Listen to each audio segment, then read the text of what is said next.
can see the Sunset shopping mall, and here in Dubai you will be able to see almost like 100 plus shopping malls. And here in Dubai almost all the things are like world's largest, world's tallest and world's toughest. Whatever they do, they always want to be the number one. Here in Dubai you will be able to see the world's tallest building, the Burj Khalifa, world's largest shopping mall, Dubai Mall, world's largest frame, Dubai Frame, world's largest water park, Aquaventure water park, world's largest underwater zoo and aquarium, which is inside the Dubai Mall, and world's largest giant wheel, which is called Dubai Eye, and world's largest man-made island, Palm Jumeirah, world's largest flower garden, the Miracle Garden, with the 150 millions of flowers. So it goes on like that. Whatever you take, they always want to be the number one.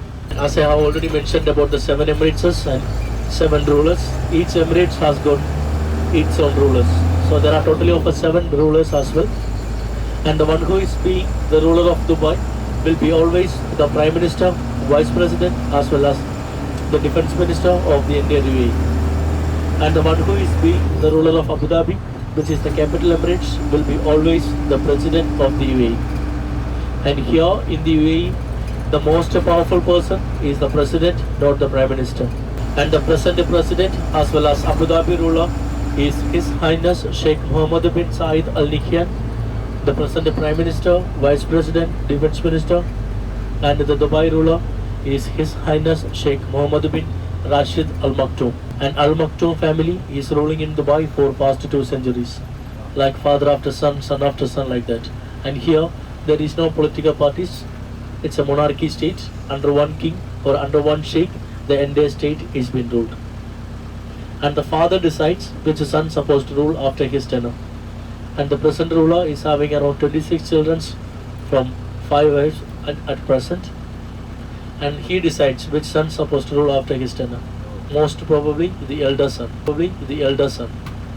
And the next ruler, I mean the crown princess of Dubai, is His Highness Sheikh Hamdan bin Mohammed bin Rashid Al Maktoum. And he is on Instagram with the name of Fez3, F-A-Z-3. And you know why does the names of the king or names of the sheikhs are this much longer or this much lengthier? Like even the present ruler name, His Highness Sheikh Mohammed bin Rashid Al Maktoum. They use their father's name and their family name along with their names. And His Highness we use out of our respect, and for king we use the term sheikh. And Muhammad is his name, bin Rashid, B-I-N means son, Rashid is his father's name, and Al Maktoum is his family name. So altogether His Highness Sheikh Mohammed bin Rashid Al Maktoum. And even if it is queen, we use the term Her Highness or Sheikha. Sheikha for queen, Sheikh for king.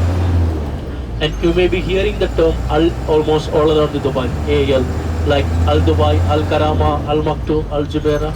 And the term Al means in English it's the, like the Dubai, the Karama, the Maktoum.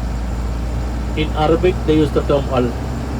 And you may be also hearing a term called Habibi, come to Dubai, Habibi, come to Dubai. You know what does the term Habibi means? The term Habibi means beloved, loved one or intimate friend. So it is like that. And about the total population of Dubai is just 3.7 millions. And among these 3.7 millions, 27% are from India. 12% are from Pakistan. Just 15% are the local people. Rest of them are all from outsiders. And as the local people are very few in numbers, only 15% of them, it's very hard to find a local immigrant outside. But wherever you go, you will be able to find neither an Indian nor a Pakistani or a Philippines. And as the local people are very few in numbers, they are given much more incentives by the government. Like on their first children's marriage, they will be received 75,000 dirhams from the government. And their children's education expenses as well as their medical expenses are all taken care by the government. Wow. Even if they want to study it abroad, even those expenses are also taken care by the government.